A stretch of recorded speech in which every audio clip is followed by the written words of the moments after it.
Hello, everyone. Welcome back for our fourth session, or I should say, welcome myself back. um, yeah, so last session, congratulations, y'all, on making it so far in the semester and getting close to the end. We'll hop right into it. So you should be getting really familiar with this by now. Our final session here is kind of choose your own adventure, I guess, creating responsible financial content. So it's going to be on you all to pick some topic you want to write about and kind of come up with your financial education campaign. And you can make this from the context of social media or from the context of writing a blog post or however you want to present the material. So very, like I said, choose your own adventure. Integrate our learned concepts so far. So just, of course, how to prompt, anything you've been learning from Fitzgerald in class on how to write well and make arguments. And you could imagine this as, you're going to create this content somewhere. So you could imagine presenting to the class or presenting on social media. We'll kind of do what we've been doing with the feedback on Discord, and ideally Fitzgerald could organize the same as before, where you all share a doc with each other and review each other's work. Would be amazing. But yeah, so I'll get into it. So I'm thinking I'm going to do something around debt and getting out of debt. So let's see, I'm going to do my usual, attach my session 4 prompt here. And hopefully you all have been doing that. The your drafts is just going to be any doc that you've created, as you hopefully know, and I created session 4 prompt, which includes that. So go back here to Untitled. What do I want to call this? I want to call this, I think I want to write it from the perspective of college students, or maybe young people in general, managing debt for beginners. I don't know if that's the title I want. I'll start with it. And then I'm going to start having a conversation here. I'd like to write a overview, maybe even an outline for more in-depth material about avoiding debt and how to manage debt and how to get out of debt when you're already in it. Can you help me think of some topics and an outline to start building out?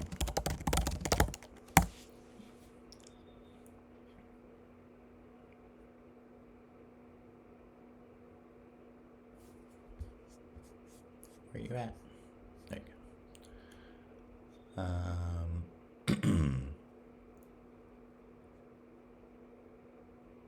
Okay, good debt versus bad debt.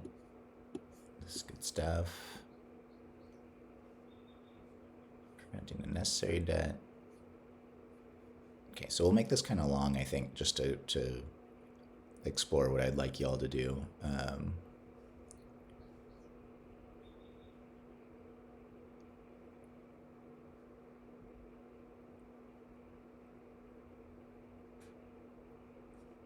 Nice. Okay, I like all these. And then we'll flesh each one out and kind of pick the topics from each one that we want to go into.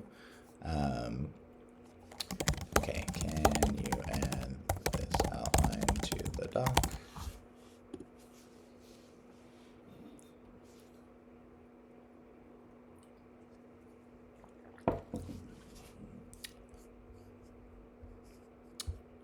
Cool.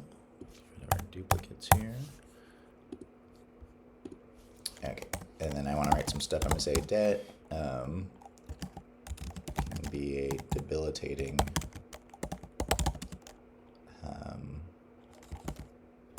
burden for many people. Debt can keep you from living the lifestyle you desire, and also put you in a state of constant, or I'll say chronic, it's a good word, chronic stress and worry. Debt often feels like a prison, but there is often feels like a prison. Today more than ever, there are tools and support to help escape this prison. You don't have to do it alone. Okay, so on a nice little intro there. I don't know if I love that, but good first pass. Okay, let's see. I mean, these are all great things.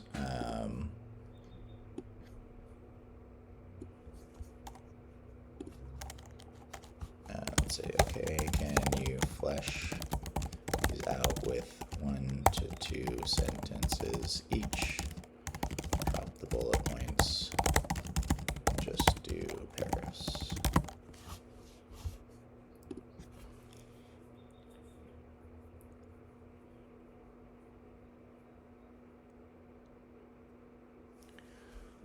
Okay, let's see. Let's read through this. Debt represents borrowed money that must be repaid. Typically, okay, that's nice and simple. So I'm going to do like this technique where I like to just kind of highlight the pieces that are like want to draw your eyes to, and then it kind of gives an immediate, almost like a definition style after. Good debt.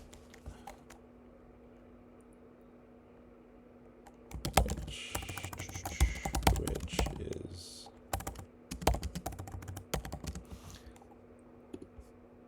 so mortgages and student loans. Why would those be good debt? So mortgages would be good debt because usually even though you have a loan, and let's say when I bought my home it was like high 3%. Today that rate is, I don't know, what's it at now, 7% maybe, which is not great. But even as you're paying all this money into your mortgage, the value of the home keeps going up. So usually the value of the home is outpacing your loans. So you're actually making money even when you're paying that debt, which is great. And then student loans, the argument there, which is not always true, would be that the education you're getting is gonna outweigh the debt you're taking on. Often depending on the degree and the job prospects for that degree, or I mean even it doesn't always need to be monetary. It could be the value, personal value too. Sometimes the knowledge is worth the debt. Can be categorized into good debt. I'm gonna do a period here.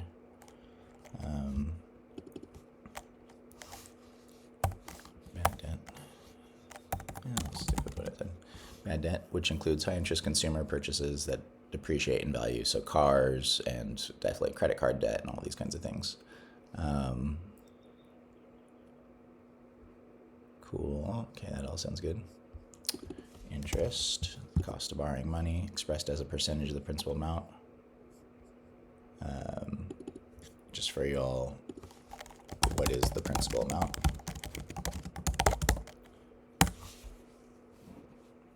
They like to use fancy words for finances when they don't need to, but I don't know.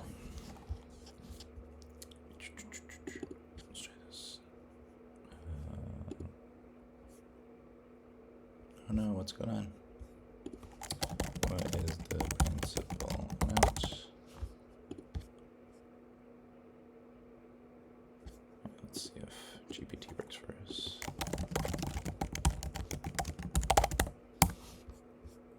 Okay, something's just wrong with Claude right now.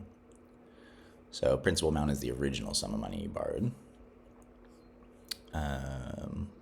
Credit scores. play a crucial role in your financial life by determining your ability to secure loans and the interest rates you'll be offered. Cool. Okay, so that's a good summary of debt basics.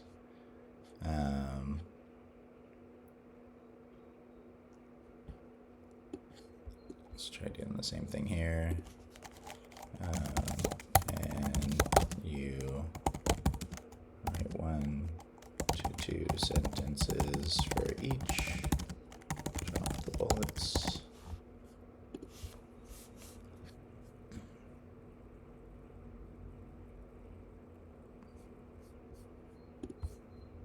That was weird.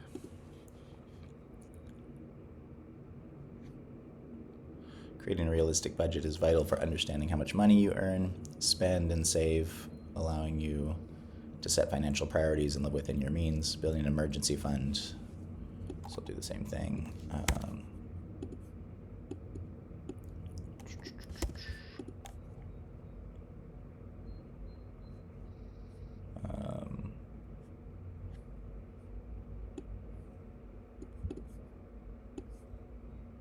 Smart spending habits, comparing prices and avoiding impulse purchases, ensuring that your money is used wisely and aligned with your financial goals, needs and wants.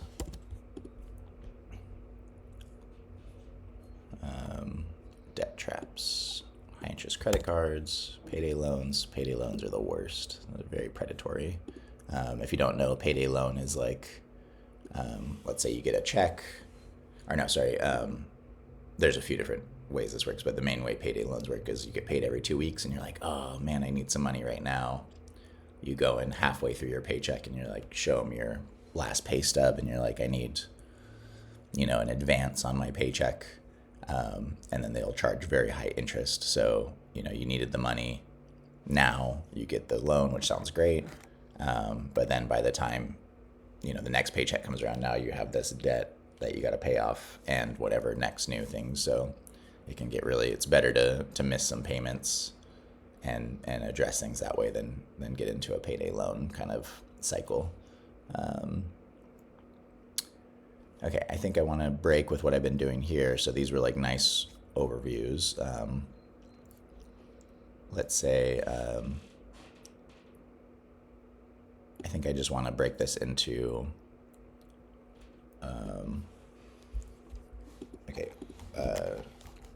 let's simplify this into a paragraph about organizing debt by interest rates and sizes. So you could imagine having like 2 or 3 credit cards, maybe you have a car payment, and maybe you have some like installment payment you made on, you wanted like the new PlayStation or something like this, and you did 4 easy payments or 10 easy payments or something like what I forget what they call that. So I'm gonna make this a little simpler. I think oftentimes AI will like get in these patterns where it's like, oh, you got to do, I did 5 bullet points, so I got to do the exact same format for each one, which isn't necessary. Okay, organizing your debt effectively requires a clear understanding of both interest rates and the sizes of your outstanding balances. Focus on, so sometimes when you have like a really low interest rate, that's kind of, it's not causing you as much damage is a high interest rate thing. And so it makes sense to, there's both this debt snowball and debt avalanche. I think debt snowball kind of makes more sense in terms of getting momentum, but paying off, the smallest balance or the highest interest first.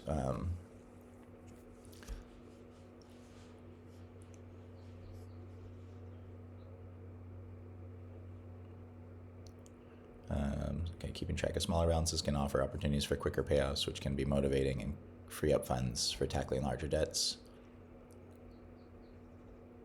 Structure your repayment strategy that minimizes long-term costs while maintaining steady progress. Debts consolidation options would be like getting a loan with maybe a lower, let's say you have, a couple credit card bills, you might be able to qualifier for, and those credit cards are usually like a 20% interest rate. You might be able to qualify for like a debt consolidation loan that's like a 8 or 9% interest, which I have done in my life a long time ago. That can be helpful to make multiple payments into one payment. Automated payment systems to kind of auto deduct, first thing. Let's focus in on the debt snowball strategy. How to do it.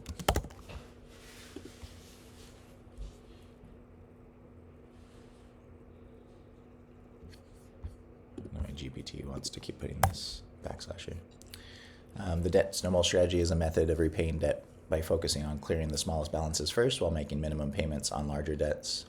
To implement this approach, start by listing all your outstanding debts from smallest to largest.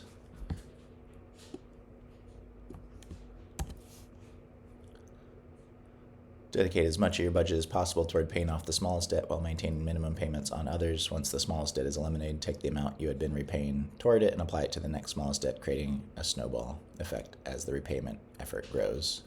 This method provides psychological motivation through quick, tangible victories, helping you stay on track toward becoming debt-free. So I think that's the main thing, is just the psychological motivation is great. For helping you to feel like you're making progress, or not feel like you are making progress, which is great. Let me talk to it here.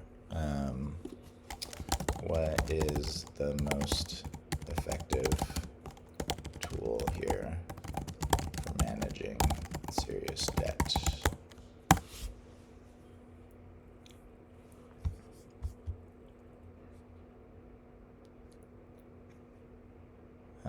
So negotiating with creditors, lower interest rates, reduce monthly payments, or establish more manageable repayment terms.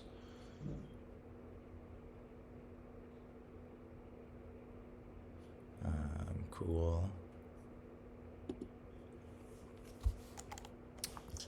Let's see. What are some warning signs of debt problems?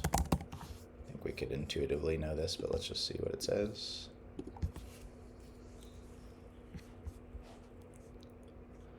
Consistently spending beyond your income, relying on credit cards for basic living expenses, and struggling to make minimum payments on debts.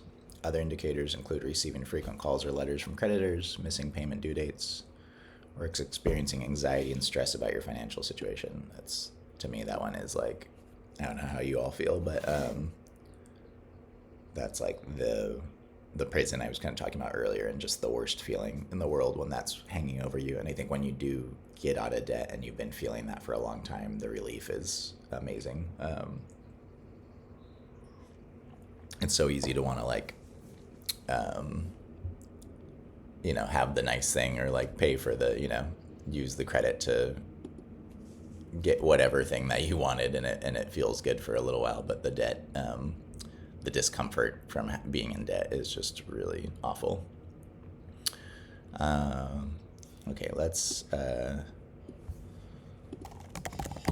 focus in here on tips about negotiating with creditors.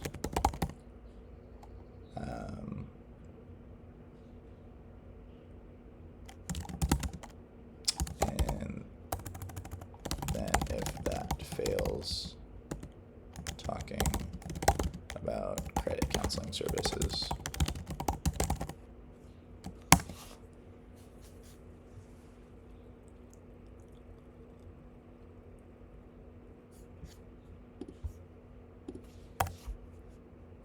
Negotiating with creditors can be a powerful tool for managing serious debt. Start by reaching out to your creditors to explain your financial situation and request lower interest rates, reduced payments, or more manageable repayment terms.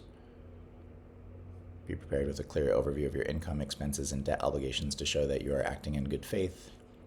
Many creditors are willing to work with you, as it increases the likelihood of repayment. If negotiations fail or your debt feels insurmountable, credit counseling services provide a valuable next step. These services offer more professional advice and can help you create a structured debt management plan. Cool. Counselors can often work with creditors on your behalf.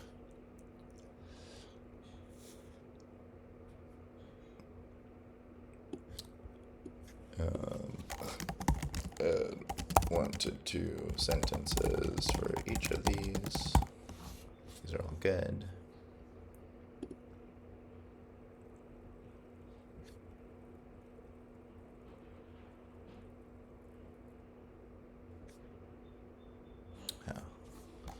See if Cloud's working again. Add 1 to 2 sentences for each of these. There we go. Creating long-term financial goals involves setting specific, measurable, achievable, relevant, and time-bound objectives for your financial future. It's a lot of big words. Saving while paying off debt requires disciplined budgeting and prioritizing debt reduction alongside saving efforts. Even small savings contribute to financial security. Building a healthy credit habits includes making timely payments, keeping credit utilization low, and diversifying your credit mix. Financial education resources such as books, workshops, and online courses provide valuable knowledge and practical strategies for improving your financial well-being. Maintaining financial wellness involves regularly reviewing your budget, tracking your progress, and making adjustments as needed to ensure you stay on track toward your long-term financial goals. I'd like this to talk about, can you add some notes about, or maybe, let's say about a emergency fund and any other similar techniques you should employ for a debt-free future.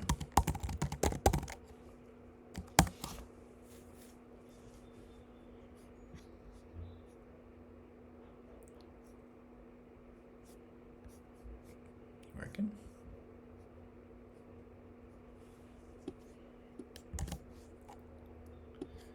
Yeah, it's failing me today.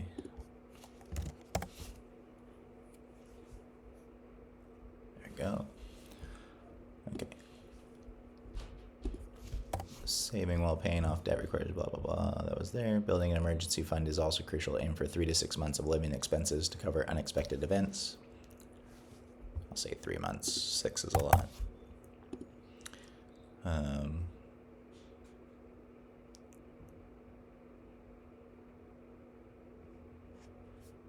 Okay. It's looking pretty cool.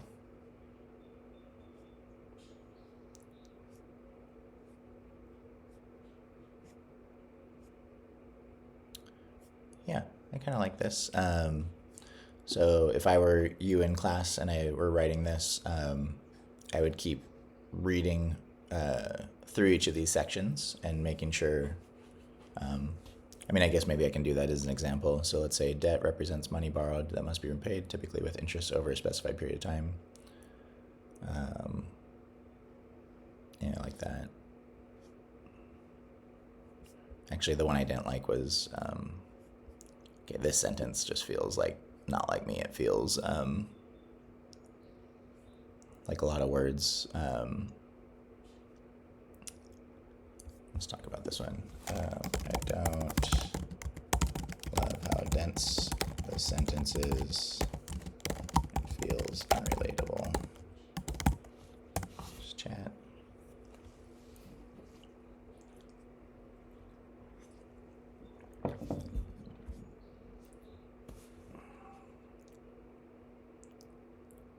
Yeah. Specific, measurable, achievable, relevant, time. Yeah. I like that better, I think so. Start your journey.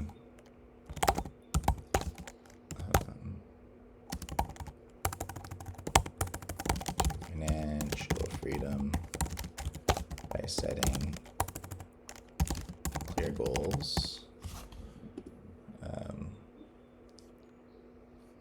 I think this one I would add more specificity here. Could this actually give a rule of thumb try to save percentage wise while paying off debt.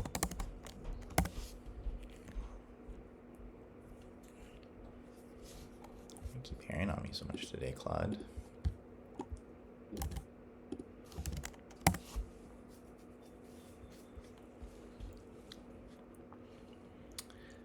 Okay, a common rule of thumb is to allocate 80% of your extra funds towards debt repayment while setting aside. So, okay, so 80-20, let's say you make, $5,000 a month, and you can set aside $1,000 for debt or savings. Maybe that's optimistic. I don't know. I'm just making up numbers.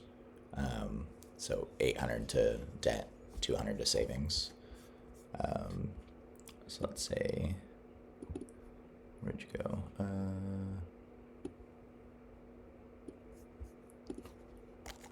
Let's add in the 80-20 rule of money you can spare to pay off debt.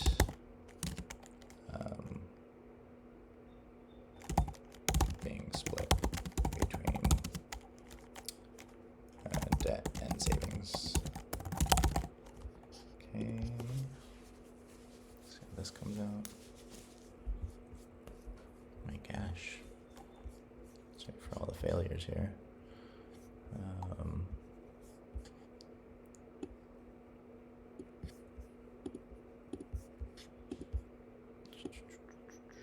Hopefully it's working better by the time you get on. Can you add in the 80-20 rule for paying debt to savings as an example?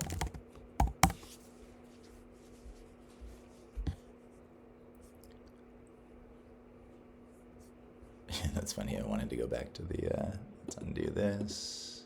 Let's undo this.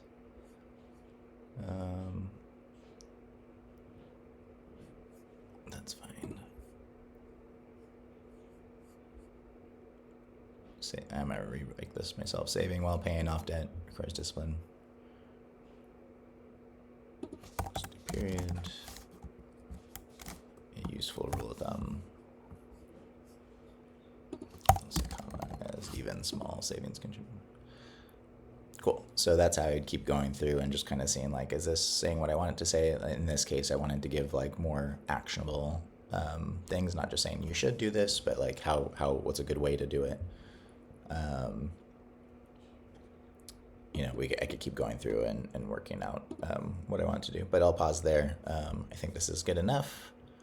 But hopefully, you all can come with some, you could imagine with this one, it's this overview, but then you could kind of, each one of these could be a deeper article, understanding debt basics, preventing unnecessary, and like each one, if you're imagining a social media campaign or something, each one of these could be a video or maybe multiple videos. So hopefully you can come up with something like that. Other than that, I will see you in class. Thanks, y'all. Bye.